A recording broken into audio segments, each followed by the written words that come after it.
Fala pessoal, tudo bem com vocês? Estamos com mais um conteúdo, mais uma notícia para vocês. E antes de qualquer coisa, eu quero que vocês todos se inscrevam no canal e deixem o like, ative o sininho de notificações para estar notificando todos os nossos vídeos para vocês. E hoje estamos aqui com Oeste Sem Filtro, todos os créditos a eles e vamos reagir agora. Com um comunicado final morno de 38 páginas, sem uma única menção aos Estados Unidos. O documento criticou Israel 7 vezes, mas não cita a Rússia, integrante do grupo responsável pela invasão da Ucrânia. O texto defende o multilateralismo e uma governança mais inclusiva, mas ignora os ataques recentes de Vladimir Putin e evita o confronto direto com os Estados Unidos. O Irã pressionou para tirar do comunicado qualquer citação ao Estado de Israel, que o regime dos ayatolás chama de entidade sionista. O governo Lula apoiou uma linguagem moderada, mas usou o evento para criticar a OTAN e a Agência Internacional de Energia Atômica. Enquanto isso, o presidente Donald Trump ameaçou taxar em 10% todos os países que se alinharem às políticas do BRICS. Em publicação na rede social, o republicano informou que os acordos tarifários seriam entregues a partir das 12 horas, horário do leste dos Estados Unidos, desta segunda-feira. A iniciativa ocorre no momento em que o Brasil tenta escapar das sanções que podem atingir ministros do Supremo Tribunal Federal pela Lei Magnitsky. Ana Paula Henkel, começamos com você, daqui a pouco eu chamo o Caute para trazer os bastidores do evento do BRICS, mas queria ouvi-las principalmente sobre essa publicação de Donald Trump a respeito aí do aumento de tarifas. Trump disse que as tarifas não vão entrar em vigor antes do dia 1º de agosto, que abre aí uma janela de oportunidade para tentar negociar, mas houve uma resposta muito rápida aí do governo americano em relação a esse encontro do BRICS no Rio de Janeiro. Eu também quero muito ouvir o Caute, Paula, porque eu acho que existe um contexto maior em relação ao Brasil e daqui a pouco nós vamos falar do tweet, da postagem do presidente americano Donald Trump no X sobre o Brasil e o presidente Jair Bolsonaro. Então eu acho que existe um contexto maior. O Brasil lá atrás, naquela lista de tarifas que seriam impostas a vários países, isso há algumas semanas, depois o Brasil saiu bem, né? Ele ficou ali no bloco dos 10%, só que o contexto Brasil é que vem incomodando bastante a Casa Branca e o Congresso americano, de acordo com algumas fontes e conversas que eu tenho tido por aqui, Paula. Esse contexto não é apenas o contexto tarifário ou comercial, é o contexto do que nós vimos, por isso que eu quero ouvir o Caute também, é o contexto do que nós temos visto as relações que o Brasil tem alimentado de forma contundente através de declarações oficiais, através do Itamaraty, aliança com países nada republicanos, que são considerados, inclusive, inimigos dos Estados Unidos, como o Irã, por exemplo, hoje o maior financiador de terrorismo no mundo, é hoje o inimigo número 1 dos Estados Unidos. Sem a menor sombra de dúvida, muita gente fala, China, isso, existe talvez uma guerra fria, podemos dizer assim, entre Estados Unidos e China, mas o inimigo número 1 hoje dos Estados Unidos é o Irã. Isso não paira nenhuma dúvida em relação a isso. E o Brasil vem demonstrando várias alianças com o Irã, inclusive aqueles navios que atracaram no Porto do Rio de Janeiro em fevereiro de 2023 e assim por diante. Portanto, Paula, o que eu acho interessante nesse tweet do Donald Trump, que ele fala que qualquer país que se alinhar às políticas anti-americanas dos BRICS pagará uma tarifa adicional de 10%, é muito importante nós colocarmos ali a atenção nos políticas anti-americanas. Donald Trump não disse em momento algum que qualquer país que se alinhar às políticas dos BRICS ou aos acordos comerciais do grupo BRICS, mas as políticas anti-americanas. Ele fez questão de colocar isso no tweet dele. Portanto, eu acho que essa expressão ali nesse tweet fala tudo que nós precisamos saber e o recado dado ao Brasil do Lula, ao Brasil do PT, ao Brasil alinhado a regimes ditatoriais e aos ayatolás do Irã. Caute, agora sim quero ouvi-lo. Você, inclusive, publicou um texto mais cedo no site da Oeste falando do fracasso retumbante aí da cúpula do BRICS, marcado já pela ausência, nós comentamos, do ditador chinês e também por Vladimir Putin, e assim, repleto de contradições, né? Falando ali de guerra ao terrorismo com o Irã, participante dos BRICS, que apoia Hezbollah, que apoia Hamas, enfim. Como é que estava o clima no Rio de Janeiro, Caute? Paula, primeiramente, até os jornalistas estrangeiros dos países membros dos BRICS estavam, claro, aqueles que são democracias, que são bem poucos, estavam perplexos, né, sobre a utilidade desse evento, né? Lembramos, Vladimir Putin não veio ao Brasil porque senão poderia ser preso por crimes de guerra por causa daquilo que está fazendo na Ucrânia, né? O Xi Jinping não veio e nem sequer explicou por quê, não deu nem explicações, não veio e acabou. Né? Outros líderes vieram, mas foi um tom muito menor. Né? Nem sequer o ditador do Egito veio para o Brasil, mandou o primeiro-ministro para entender a relevância que esses países davam. Né? Por exemplo, o presidente da Turquia, que é um país associado, também, o Erdogan também não apareceu, para entender o quanto eles consideravam importante e relevante esse encontro, onde não se decidiu absolutamente nada, senão produzir um documento de 38 páginas que é uma ode à hipocrisia, é um festival de coisas absurdas. Por exemplo, no parágrafo 22, quando se fala da guerra da Ucrânia, tiveram a proeza de sequer usar a palavra Rússia. Não usar a palavra Rússia. A Ucrânia está lutando contra os alienígenas, né? Vieram de Marte para invadir a Ucrânia. E colocaram 2, 4, 6 linhas para um conflito mais grave, que há 3 anos, basicamente, está assolando, está arriscando de se tornar um conflito muito maior, né, até um conflito nuclear, em 38 páginas, 6 linhas, sem citar a Rússia. Esse é o nível da hipocrisia do BRICS, esse é o nível da coisa do que estamos falando. Mauro Vieira fez a declaração final hoje, sequer citou a Rússia também, falou de Israel. Israel, nesse documento, foi citado 7 vezes para condená-lo, e não se falou uma vez dos reféns que o Hamas ainda tem debaixo da terra há 2 anos. Então é esse o nível. Né? É óbvio que qualquer jornalista com o mínimo de ninguém quis falar, né? Nenhum chefe de Estado de governo quis dar entrevista.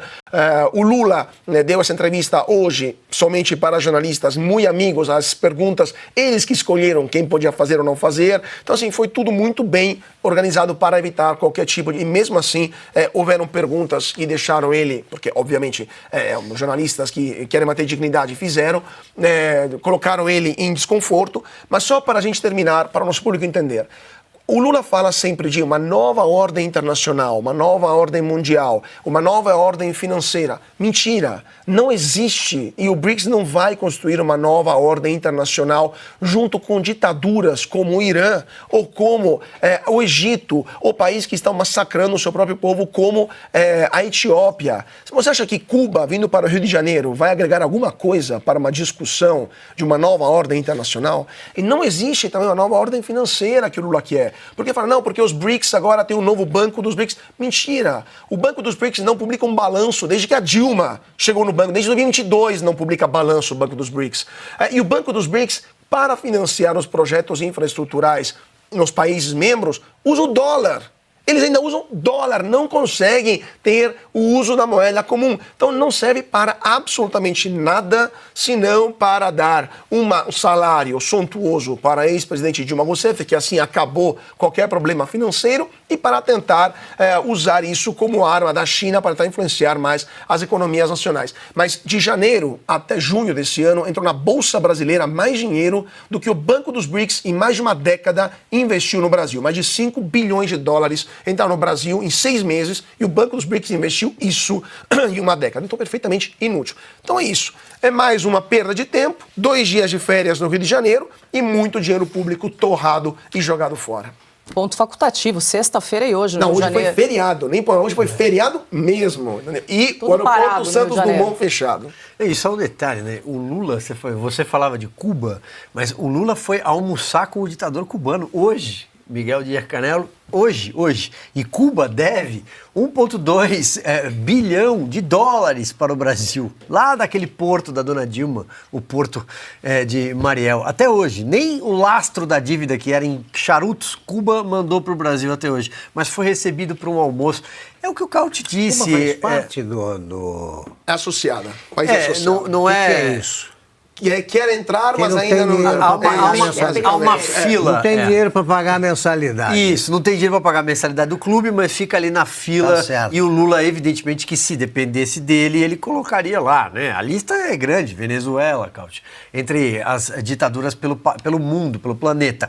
Mas o fato é que soa como uma provocação ao Donald Trump, porque há uma crítica constante, sempre que o converscote do BRICS acontece, ao dólar como moeda corrente internacional. Ainda mais no momento de tensão, e a gente vai chegar lá, Paula, no correr da nossa pauta, com as palavras do Donald Trump em relação ao Brasil. Quer dizer, o presidente Lula escolheu almoçar com um caloteiro hoje, escolheu- ditador de Cuba. Escolheu almoçar com um caloteiro que ele financia, constrói lá o porto que falta aqui. E é o seguinte, a política externa dos governos do PT que mostra a cara do partido. Né? A cara. Eles gostariam de chamar, não chegaram a tanto, mas gostariam de se referir a Israel como entidade sionista. Como é o nome usado pelo Irã, né? Eles estão do lado do Irã. A turma que está lá desqualifica o Lula para se apresentar, como ele tentou no começo do governo, como o negociador, o pacificador. Ele se ofereceu para todas as guerras. Né? Aparece um conflito, mas se você tem uma bala perdida e que ele usa, ele aparece para dar um jeito no conflito, sentando numa mesa, tomando uma cervejinha, é assim que ele fala. Ele está desmoralizado. Eu vi a dificuldade dele para ler um discurso mal escrito, tentando disfarçar aí o anti-americanismo que é velho. Isso aí não tem nada a ver com o Trump. Eles sempre se referiram aos Estados Unidos, aos moradores dos Estados Unidos, como os estadunidenses, né? Como os jornalistas aqui da imprensa velha escrevem. O brasileiro, por definição, mas desde o começo dos tempos, o brasileiro ele optou por valores ocidentais, isso é desse lado que estamos. Ele gosta do americano, se sente mais próximo, sempre esteve ao lado dos americanos, ou pelo menos torcendo.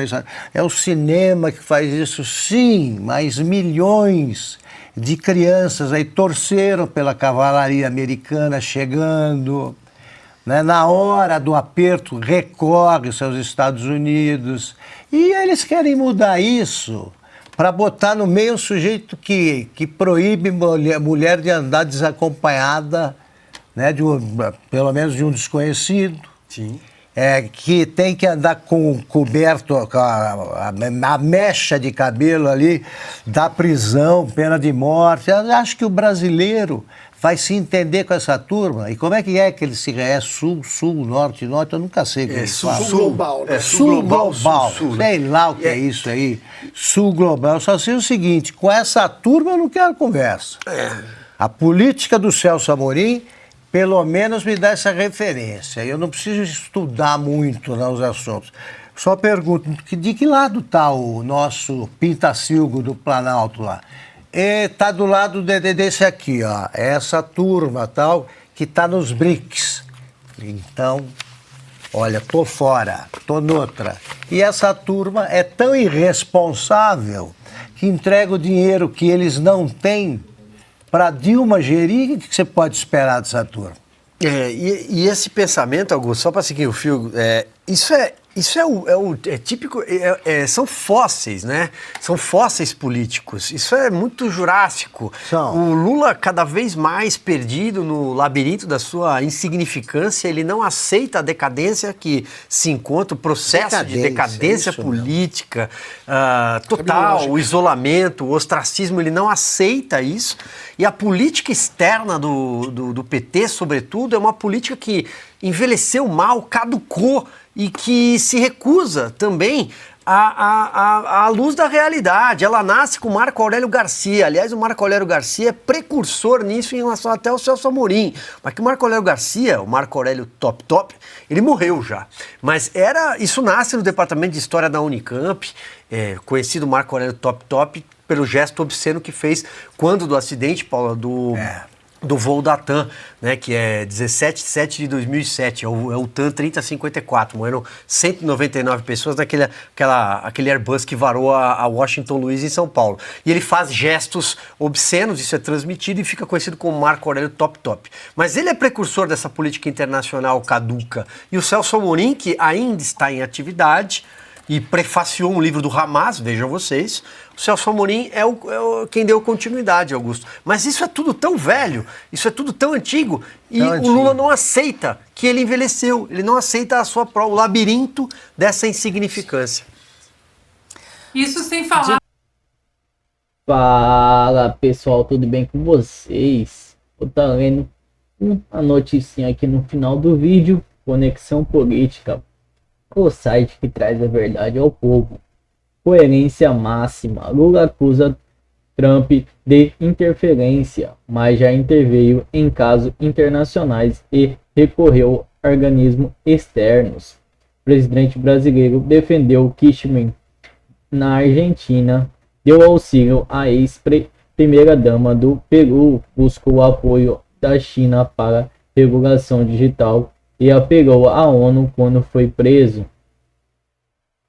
O presidente Luiz Inácio Lula da Silva, do PT, reagiu às declarações de Donald Trump em defesa de Jair Bolsonaro, do PL, e disse não aceitar interferência em assuntos internos do Brasil e fala-se após o mandatário dos Estados Unidos afirma que Bolsonaro é vítima de perseguição política no país e alerta que está acompanhando de perto o que chamou de caça às bruxas contra o ex-presidente brasileiro. Apesar do discurso de resistência à influência externa, Lula tem um histórico longo de atuação da direita em assuntos políticos de outros países e também apelos a instâncias internacionais durante sua prisão em 2018 por Kirchner. Em dezembro de 2022, já eleito presidente, Lula viajou à Argentina e fez um gesto político à visita de Cristina Kirchner no Senado na Argentina, diz após a ex-presidente ter sido condenada por corrupção. Em sua fala, classificou a aliada como uma vítima de perseguição e prestou solidariedade em nome da democracia latino-americana. Mas recentemente, em junho deste ano, Lula voltou a se reunir com Kirchner, desta vez em sua residência oficial, onde ela cumpre prisão domiciliar. Durante a visita, o presidente brasileiro defendeu publicamente a libertação da ex-mandatária e voltou a dizer que ela é alvo de uma ofensiva judicial com motivações políticas. A ex-primeira-dama do Peru. Outros casos envolvendo a ex-primeira-dama do Peru, Nandini Rereide, condenada por corrupção em seu país, em uma ação condenada pelo Palácio do Planalto. O governo brasileiro enviou um avião da Força Aérea Brasileira, FAB, a Lima para resgatá-la antes mesmo que a polícia do peruana pudesse cumprir a ordem de prisão. A operação resultou na concessão do asilo político Ederinha no Brasil. Em decisão, o governo logra o caso está atualmente sob sigilo por determinação dos ministros Ricardo Lemes, então o titular da Justiça, que negou acesso aos documentos oficiais e manteve em segredo os termos da entrada da peruana em território nacional e os fundamentais do asilo concedido. Então é isso, pessoal. Muito obrigado a todos por assistir até aqui. Não se esqueça de deixar o like, se inscrever no canal e ativar o sininho de notificação. Lembrando a todos, para vocês, que eu vou estar deixando um link de um livro aí nos comentários e na descrição. Quem quiser dar uma olhada onde está na Bíblia. Muito obrigado a todos e até a próxima.